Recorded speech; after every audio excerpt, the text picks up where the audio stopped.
안녕하세요. 이번 시간에는 웹데이터에 대한 이해의 강의를 시작하도록 하겠습니다. 첫 번째 강의를 진행할 내용은 웹문서가 웹이 처음에 어떻게 시작했고 그리고 이것이 현재 어떻게 발전했는지 서버와 클라이언트가 무엇인지 한번 살펴보도록 하겠습니다. 첫 번째 하이퍼링크입니다. 여러분들이 뭐 하이퍼링크를 처음 듣는 분들도 있을 텐데요. 하이퍼링크는 우리가 어떠한 이제 링크를 클릭했을 때, 그렇죠? 우리 링크는 들어보셨죠? 링크를 클릭했을 때 다른 문서로 이동하는 거를 우리가 하이퍼링크라고 합니다. 그래서 이제 이런 문서 간의 이동을 자유롭게 해주는 것이 이제 인터넷의 강력한 특징이고요.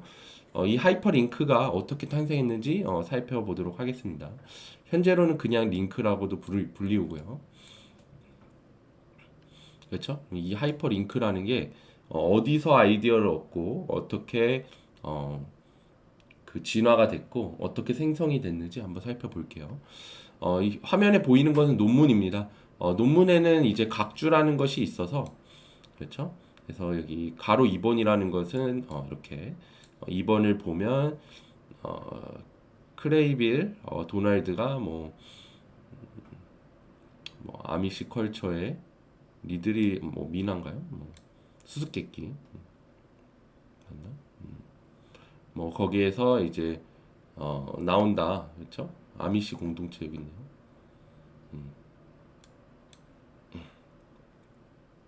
그래서 이 내용이 어디에 어떤 논문으로부터 나왔는지를 알려주는 거고 실제 이 내용을 모르거나 확인하기 위해서는 이 해당 문서를 찾아야겠죠, 그렇죠? 그래서 여러분들 도서관 가면 복사기 있어요, 그렇죠? 그래서 복사기에 논문 찾아서 복사한 다음에 이제 해당 페이지만 그렇죠? 레퍼런스만 복사해서 가져오는 경우가 많고요. 아니면 전체를 뭐 책을 빌리거나 그런 동작을 그런 것을 우리가 수행을 했었죠. 그 다음에 나오는 것도 이제 똑같은 겁니다. 논문을 보시면 이제 논문의 각주에 대해서 계속 설명해 드리는 거예요. GBM이라는 것을 우리가 모를 때 여기 나와 있는 내용에 대해서 모를 때 그렇죠? 또는 여기에 이제 나와 있는 내용에 대해서 내가 모를 때 이 각주를 보고서 뒤에 이제 레퍼런스를 찾아봅니다. 그렇죠? 그리고 해당 문서 가고요. 그리고 읽어본 문서면 패스해도 되고요. 그리고 해당 페이지에서 내용을 찾아서 읽어야만 이제 다시 이어서 읽어 나갈 수 있겠죠. 이게 논문을 읽는 뭐 과정입니다. 그렇죠? 일반적으로 논문을 공부하는 그런 과정이고요. 근데 이렇게 하다 보니까 이렇게 논문을 보던 분들이 그렇죠? 한 가지 이제 매우 번잡했던 거죠. 그럼 이걸 어떻게 해결할 수 있지 않을까 해결해 볼까 하다가 만들어낸 것이 하이퍼링크입니다. 그래서 해당 부분을 이제 파란색 줄로 돼 있고 걔를 클릭을 하면 그렇죠? 클릭하면 그 문서에 내용이 있는 문서로 이동을 하게끔 해주는 것이 하이퍼링크였어요.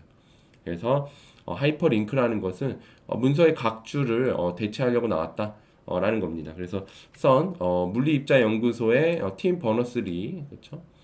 어,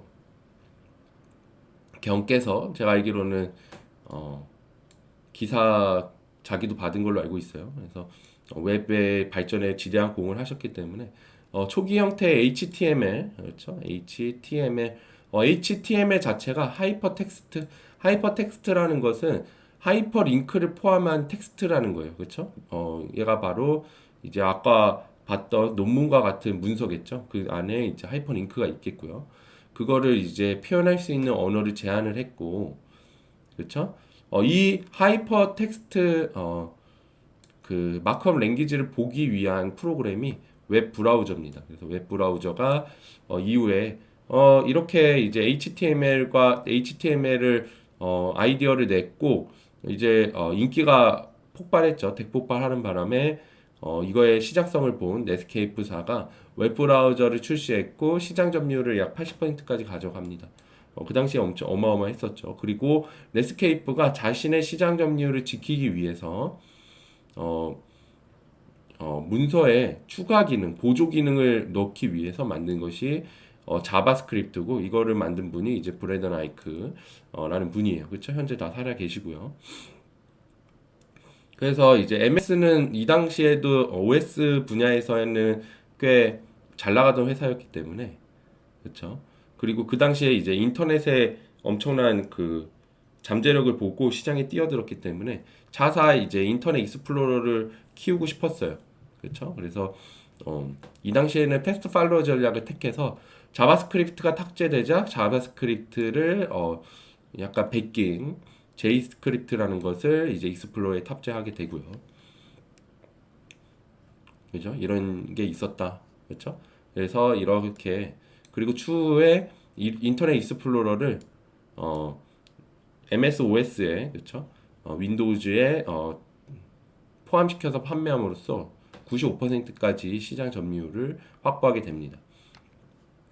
그래서 우리가 알아야 될 것은 HTML이 처음에는 초기에는 문서였구나. 문서의 역할을 하는 그런 거였습니다. 그렇죠? 그래서 HTML이 문법적 오류가 있더라고 하더라도 그렇죠? 깨진 형태에서 보여줄 수 없는 거는 못 보여주더라도 나머지 부분은 보여주는 것이 이제 웹브라우저의 역할 중 하나였어요. 그 이유는 HTML 자체가 그렇죠? 웹 문서 자체가 문서이기 때문에 그래요. 현재 이제 문서라고 하는 거고요. 현재는 웹 문서라고도 잘 안 불리고 뭐 웹 데이터 또는 웹 그냥 웹이라고 불리죠. 워낙 많은 데이터들이 흐르고 있기 때문에. 근데 초기에는 웹 문서라고 지칭했으며 문서를 보는 브라우저였어요. 그렇죠? 그렇기 때문에 HTML의 문법적 오류는 어느 정도 무시하고 그렇죠? 내용을 보여주는 데는 충실히 했다라는 거였습니다. 이게 이제 브라우저의 특징이고요. 초기 특징이었고 현재도 이어받은 특징입니다. 그래서 HTML의 목표는 문서의 표현이고 그렇죠? HTML을 보여주는 것이 브라우저입니다. 그래서 에러가 나더라도 그렇죠? 내용을 끝까지 표시하는 것이 굉장히 중요한 거였어요. 그렇죠? 우리가 뉴스가 아무리 포맷이 이상하더라도 내용만 있으면 그 내용을 이해하는데 전혀 문제가 없겠죠. 그리고 이것은 자바스크립트 나중에 추가된 자바스크립트에도 동일하게 적용됐습니다. 여러분들이 아까 제가 말한 것처럼 자바스크립트는 HTML의 보조 기능으로 넣었기 때문에 자바스크립트가 문법적 에러가 난다고 해서 중간에 문서가 나오다가 멈춰버리면 안 된다는 거예요. 그렇죠? 그래서 자바스크립트도 에러가 나더라도 그렇죠? 그 문서가 내용을 표시할 수 있게끔 그렇게 동작하고 있습니다. 이게 첫 번째는 이제 문법도 굉장히 단순했고요. 그래서 사용자가 초기에는 편리했어요. 문법도 쉽고 그렇죠? 편의성이 올라갔습니다. 사용성이 올랐어요. 근데 이게 현재는 사용성을 해치는 결과를 가져옵니다. 왜냐하면 이제 현재는 자바스크립트로 대부분 웹을 표현하고 있기 때문에 이제 에러가 나지 않고 그냥 넘어간다는 거는 프로그램에서 에러를 굉장히 빨리 찾고 빨리 고치는 게 굉장히 중요하거든요. 그거를 해치게 됐기 때문에 그래요. 그래서 이거를 해결하기 위해서 MS에서 물론 커피 스크립트 뭐 여러 가지 변형 스크립트들이 나왔는데 문법이나 이런 것들을 위해서 하지만 결국 여기에서 재패를 한 거는 제가 봤을 때는 MS 마이크로소프트의 타입스크립트라는 것이 이제 제가 봤을 때는 거의 저는 표준이라고 생각해요. 물론 그냥 바닐라 스크립트, 바닐라라고 해서 자바스크립트에 이제 그냥 뭐랄까 생 자바스크립트라고 해야 되나요? 아무런 변형도 가하지 않은 순수한 자바스크립트도 사용하려는 움직임도 있지만 아무래도 큰 프로젝트, 대규모 프로젝트에서는 타입스크립트가 유리한 건 사실입니다. 저는 실패했는데 심지어 타입스크립트 때문에 그 프로젝트를 3년 동안 한 적이 있어요. 그만큼 매우 강력합니다. 실패한 프로젝트도 3년 동안 끌고 갈 만한 엄청난 그런 기능을 제공을 해줘요. 단순하게 이제 타입을 체킹해 준다는 거 하나인데 그게 이제 프로그래밍 언어에서는 매우 중요한 기능이었던 거죠. 문서의 보조 기능으로서 동적 타이핑은 그렇게 큰 기능이 아니었지만 이제 프로그램을 작성할 때는 타입 체킹이 매우 큰 역할을 한다라는 거, 그렇죠? 그래서 처음에 이제 자바스크립트 속성이 처음에는 사용자를 늘리는 데는 매우 좋았습니다. 굉장히 빠르게 사람들한테 호응을 얻었고 굉장히 많은 사용자들이 있었어요. 근데 이제 최근에 웹이 어느 정도 발전해 가면서 한계에 부닥쳤고 그거를 극복하기 위해서 MS에서 타입스크립트라는 것을 만들었다라는 겁니다. 여기까지 정리해 주시고요. 그 다음에 이제 이거는 이제 변화 사항이에요. 그래서 처음에 자바스크립트는 문서의 보조 역할이었는데 중간에 이제 문서의 요소를 변경할 수 있는 그런 역할을 맡게 됩니다. 그렇죠? 문서의 일부를 변경시키는 거예요. 일부. 그렇죠? 여기에 이제 대표적인 것이 자동 완성입니다. 그렇죠? 오토 컴플릿. 자동 완성이 처음 나왔을 때는 되게 혁신적인 거였어요. 그렇죠? 그때 구글이 냈을 때는 와 역시 구글이다 라고 할 정도로 매우 혁신적인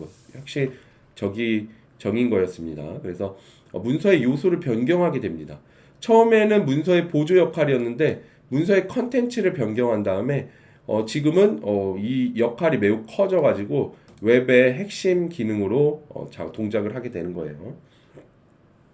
그래서 현재 이어지고 있는 싱글 페이지 앱 같은 경우는 자바스크립트가 극대안으로 그렇죠? 또는 웹앱이라고 불리우는 그렇죠?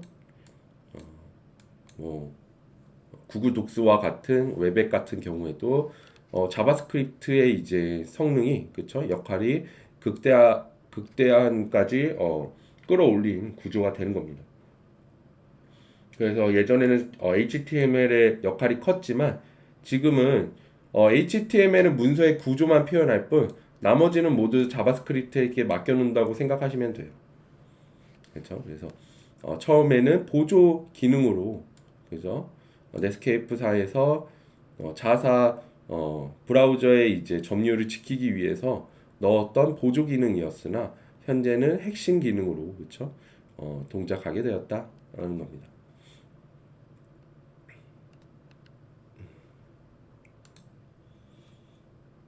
네, 다음은 이제 엔진입니다.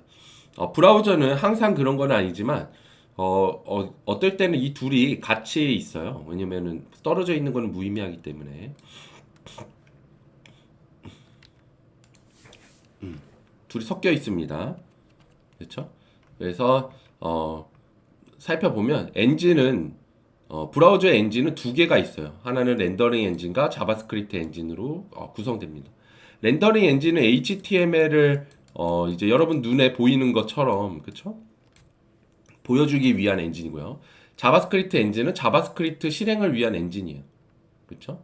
그래서 간혹 가다가 여러분들이 이제 크롤링을 하게 되면 이 문서 안에 자바스크립트까지 포함되어 있다는 거죠. 근데 어떤 경우에는 자바스크립트를 실행해야 데이터가 보이는 경우가 있습니다. 그쵸? 그래서 자바스크립트를 실행하고 싶을 거예요. 근데 그러면 실행할 수 없다. 왜냐하면 이 자바스크립트를 실행하기 위해서는 어디에서 실행이 돼야 된다는 거죠? 브라우저 위에서 실행을 해야 된다는 거예요. 그렇죠? 브라우저 위에서 브라우저가 자바스크립트 코드를 실행해 주게 됩니다. 근데 여러분들이 여러분 컴퓨터 위에서 그렇죠? 컴퓨터가 있고 그렇죠? 파이썬 인터프리터가 이렇게 있고 브라우저가 여기 따로 있는 거예요. 그렇죠? 그래서 브라우저에서만 자바스크립트가 실행되는 겁니다. 근데 여러분들이 파이썬이나 뭐 다른 언어를 통해서 웹페이지를 읽어왔다고 했을 때는 이때 자바스크립트를 우리가 실행하기 위해서는 자바스크립트를 실행할 수 있는 그러한 환경이 있어야 되는 거예요. 없기 때문에 실행을 못하는 거고 우리가 가져온 데이터도 네이버처럼 뭐 이렇게 말끔한 형태가 아니라 그냥 날 것의 HTML 형태로 보이게 되는 거죠. 그렇죠? 그래서 렌더링 엔진이라는 거는 그려주는 엔진인데 HTML을 화면에 우리 시각적으로 가독성이 높은 형태로 보여주는 것을 의미하고요. 자바스크립트 엔진은 자바스크립트를 실행해주는 엔진입니다. 그렇죠? 그래서 자바스크립트라는 것은 어디 위에서 실행된다? 브라우저 위에서 실행된다라는 거 그걸 꼭 기억해 주셨으면 좋겠어요. 근데 현재는 이제 자바스크립트가 대세고 이 자바스크립트가 제세가 된 배경에는 라이언 달에 진행된 프로젝트 노드의 영향이 매우 큽니다. 그럼 이 노드에 대해서 알아보도록 할게요. 그죠? 현재는 웹을 하면은 우리가 HTML이나 CSS보다는 더 중요하게 생각하는 것이 이제 자바스크립트가 되겠죠. 그럼 어떻게 이 자바스크립트가 현재 웹에서 이만큼 대세가 됐는지 한번 살펴보도록 하겠습니다. 네, 그럼 노드가 무엇인지 보면은 이제 뭐 브라우저 대전 1이라고 되어 있죠. 뭐 이런 것들이 있는데 이런 것들 설명은 뭐 그렇게 크게 하지 않을 거고 뭐 넷스케이프가 처음에 있었죠. 그리고 인터넷 익스플로러가 나왔고 인터넷 익스플로러가 이제 윈도우에 뭐랄까요? 그 뭐라고 하나요? 그거를 같이 판매, 그렇죠? 포함해서 돈을 받지 않았죠. 윈도우만 돈을 받고 윈도우에 포함하는 형태로 판매가 시작됐습니다. 그래서 넷스케이프사가 매우 힘들어졌고 이거를 타개하기 위해서 공개 프로젝트를 진행한 건 아닌데 그러니까 공개 프로젝트를 왜 진행했는지 모르는데 중간에 이제 공개 프로젝트를 진행을 해요. 자사 웹 브라우저의 소스를 공개하는 이제 프로젝트를 같이 진행을 하고 그리고 회사가 힘들어지자 그 당시 이제 거대 공룡 기업이었던 AOL에 인수가 됩니다. 그리고 이후에 또 뭐 별반 이제 MS를 이길 수 없자 그렇죠. AOL이 다시 이제 판매를 하나 이제 독립시킬 거예요. 그래서 이렇게 공개되고 처음에 이제 모질라 프로젝트가라고 했고 이때 공개된 프로젝트로 만든 것이 이제 파이어폭스가 되는 겁니다. 그리고 사파리도 있었고 사파리에는 이제 웹킷 엔진이 있었고 그리고 리트로 엔진이 있었어요. 그렇죠? 그리고 초기 크롬은 웹킷을 가져다가 사용을 했었고 이거를 조금 개선해서 블링크 엔진으로 내놓습니다. 그리고 그렇죠. 추후 이제 분리가 되는 거죠. 그래서 크롬의 이제 엔진의 중에서 자바스크립트 엔진이 V8이었어요. 그렇죠? V8. 그래서 매우 빠르다는 느낌을 자바스크립트 엔진이 가지고 있잖아요. 이름이. 그래서 8기통을 의미하는 V8이 크롬의 자바스크립트 엔진이었고 그 당시 라이언 달은 이전에 제가 알기로는 자방과 C++를 이용해서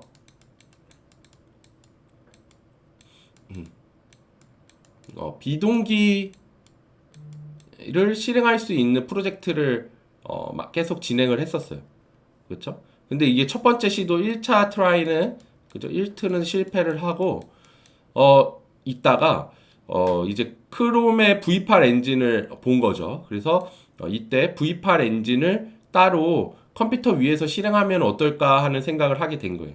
그리고 그 프로젝트가 성공을 했고 그 프로젝트 이름이 Node.js가 된 겁니다. 그래서 현재 Node.js의 뿌리는 뭐냐면 크롬의 V8 엔진을 V8 엔진은 자바스크립트 엔진이니까 크롬 위에서만 실행이 되고 크롬 위에서 자바스크립트를 실행하는데 사용됐던 엔진이에요. 그 엔진을 컴퓨터 위에서 실행하게 함으로써 우리는 이제 환경이 이거 매우 재밌는 건데 컴퓨터 위에서도 노드를 자바스크립트를 실행할 수 있게 된 거죠. 그렇죠? 뭐 그림으로 표현할 수 없겠네요. 이때 V8이 컴퓨터 위에서 실행되고 이 위에서 자바스크립트가 실행되게 해준 것이 이제 Node.js 프로젝트입니다. 엄청난 대성공을 이루었고요. 이후에 이제 하위 프로젝트가 생성됐어요. 현재 이제 가장 유명한 프로젝트로는 리액트가 있습니다. 리액트가 단연 최고라고 할 수 있겠죠. 리액트.js가 거의 이때 폭발되어 나온 에너지의 이제 마지막 주자라고 할 수 있겠어요. 그리고 뭐 그 뒤에 이제 뷰가 있는데 웹의 발전이 빠르다고는 하지만 이때 Node.js 초창기와 지금까지 꽤 폭발적으로 변화 있었고 제가 뭐 업계에 있으면서 느끼기에는 최근 한 3년에서 뭐 4년간은 굉장히 정책입니다. 뭐 React.js는 항상 1등이고요. 뭐 새로 뭐 혁신적이다라고 나왔는데 아무래도 React.js의 간편함이 그러니까 거의 바닥에 있는 거예요. 그렇죠? 그래서 아무리 간편하다고 해도 이 정도 수준을 사람들이 감내한 거기 때문에 예전에 이제 낮추는 것보다는 그게 효용이 높지 않기 때문에, 그리고 문서도 잘 되어 있고, 그렇죠? 그리고 레퍼런스도 매우 많이 있기 때문에 그냥 Node.js를 선택을 합니다. 제 느낌엔 그래요. 그래서 이거를 뛰어넘으려면 새로운 패러다임이나 훨씬 더 혁신적인 게 나와야 하지 않나라고 생각이 듭니다. 하지만 저도 그럼에도 불구하고 새로 나오는 이제 프론트엔드 프레임워크를 시도하는 것도 많이 하고 있고요. 뭐 스벨트 JS라든지 또는 이제 리액트 관련 이제 여기서 파생되어 나온 이제 프로젝트라든지 그런 것들이 우리가 관심 가져볼 만한 프로젝트입니다. 그래서 리액트 JS가 있겠고요. 서버 쪽에서는 이제 익스프레스 JS가 있는 거죠. 그렇죠? 그래서 노드가 이제 대단한 건 뭐냐면 백엔드와 프론트엔드를 하나의 언어로 작성할 수 있게 되었다. 이제 여기서부터 이제 폭발된 것이 뭐냐면은 올라운더, 그렇죠? 우리가 풀스택이라고 불리우는 개발자들의 향연이었던 거죠. 근데 풀스택은 요즘 제가 느끼기에는 이제 어떤 느낌이냐면 물론 MVP 플러스 뭐 약간 복잡한 정도까지는 이제 풀스택 개발자가 하는 게 맞는 것 같아요. 뭐 항상 하라는 건 아니고 여기까지는 괜찮은데 이제 프로젝트가 커지면 뭐 쇼핑몰이라든지 기능이 이제 여러 개가 붙는 뭐 채팅이야 간단한 채팅이야는 쉽겠지만 뭐 굉장히 이제 복잡한 채팅이 있을 수 있고요. 그러니까 서비스가 제 역할을 갖추려면 사실 풀스택 개발자 혼자로는 안 되는 것 같습니다. 그래서 풀스택 개발자는 제가 봤을 때 MVP까지 할 수 있는 것 같고요. 하지만 이제 MVP의 강점이 뭡니까? 아이디어에서 그렇죠? 머릿속에 있는 거를 실제 제품으로 나오는 첫 단계이기 때문에 여기에는 굉장히 의의가 있다고 보고요. 그래서 이 정도에서 이제 굉장한 역할을 해준다. 풀스택이라는 것은 프론트엔드와 백엔드 둘 다 하나의 언어를 사용할 수 있게 해준다. 그것이 자바스크립트이기 때문에 자바스크립트가 현재 웹에서 매우 성공하고 굉장히 중요한 언어로, 그리고 사용자도 굉장히 폭발적으로 늘었던 배경인 겁니다. 그렇죠? 그래서 물론 풀스택에 대한 선망과 풀스택에 대한 그런 니즈는 있어요. 그렇죠? 저도 뭐 개발을 하다 보면 풀스택을 해야겠다라는 뭐 생각이 들 때도 있는데 저는 풀스택의 역할은 이런 MVP나 두 번째 여러분들이 풀스택을 하면 이거를 제품을 만드는 데 사용하는 것이 아니라 여러분의 잡이 있고 프론트엔드나 백엔드가 있고 이 둘을 온전히 이해하는 데 있다고 봐요. 그렇죠? 여러분들이 서버도 설계하면서 그거를 이용하는 클라이언트를 설계를 해봄으로써 여러분들이 이제 남들과 협업하는 그런 커뮤니케이션이라든지 잡의 프로세스, 태스크의 이제 업무 프로세스 같은 것들을 여러분 스스로 정립하고 풀리 이해할 수 있는데 매우 도움이 된다라고 생각이 듭니다. 그래서 풀스택이 강요되는 건 아니에요. 그리고 풀스택을 꼭 해야만 좋은 프로그래머는 아니고요. 프론트엔드 하나만 제대로 해도 되는 겁니다. 백엔드 하나만 해도 되는 거예요. 그리고 풀스택은 매우 제한돼 있다. 풀스택 개발자라고 해서 여러분이 이것저것 다 만들어 보라고 한다면 매우 할 수는 있죠. 그렇죠? 뭐 1년 반, 뭐 3년, 2년 걸리면 할 수 있어요. 근데 이렇게 시간이 이 세상에서 제일 중요한 자원이기 때문에 이렇게 혼자 맡겨두기보다는 이제 적어도 한 4명에서 5명이서 서비스 하나 개발하는 거는 맞습니다. 그렇죠? 이게 최소라고 봐요. 뭐 2-3명일 수도 있는데 근데 이제 4-5은 돼야 이제 서비스가 뭔지에 따라 다르겠지만 좀 복잡한 경우에는 이제 간단한 MVP까지만 풀스택 개발자가 하는 게 맞다고 봅니다. 여기까지 이제 Node.js 나이언달이 얼마나 위대한 사람인지, 그렇죠? 대단한 프로그래머 아닙니까? 비동기에 대한 비전을 보고 그리고 이것을 이루기 위해서 첫 번째 실패했음에도 불구하고 두 번째 굉장한 아이디어였죠. 기존에 자바스크립트를 실행하고 있는 자바스크립트는 비동기로 동작하거든요. 비동기로 완벽히 동작하고 있는 그런 그거를 실행해 주는 애가 있어요. 그렇죠? 얘만 떼어내면 되겠다. 굉장히 빠르게 프로젝트가 진행이 됐고 그 실제로도 성공적인 프로젝트였습니다.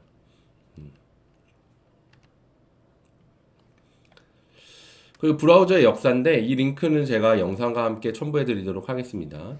여기 보이는 게 이제 파란 게 제가 알기로는 익스플로러 인터넷 익스플로러의 그 확장이겠고요. 빨간 게 제가 알기로는 어, 여기가 파이어폭스 계열일 거예요. 여기가 크롬 사파리일 겁니다. 크롬 사파리는 왜 이렇게 붙여놨냐면 크롬이 사파리를 많이 베껴서 나왔어요. 그래서 그럴 거예요. 그리고 여기 오페라라든지 있는데 이렇게 마치 삼국지처럼 각자의 영역을 이루면서 되어 있습니다. 그렇죠? 여기는 이제 파이어폭스 이전에 뭐였죠? 모질라의 이제 넷스케이프.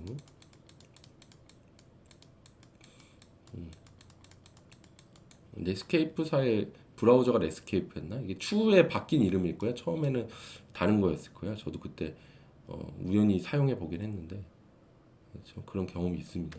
초딩 때. 그래서 이렇게 진행되다가 현재 IE는 거의 명맥이 끊겼다고 봐야 되죠. 왜냐면은 크롬 엔진을 가져다 쓰는 걸로 제가 알고 있어요. 모르겠어요. 맞나?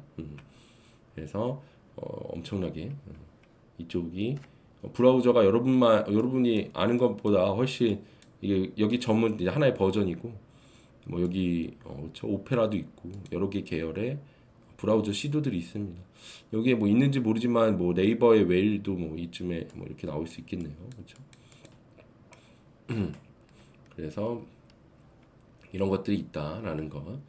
그래서 꽤 유구하고 브라우저를 조금 뭐 저도 브라우저를 잘 알진 못해요. 그렇죠? 사용자의 입장이고 개발자에게는 이제 테스터 도구로 사용하는 것 뿐인데 그래도 어느 정도 이해가 깊으면 여러분들이 개발이라는 게 원래 그렇습니다. 개발에 이제 우리가 파이썬으로 개발한다고 하면 파이썬 언어만 가지고서 개발을 할 수 있는 게 아니에요.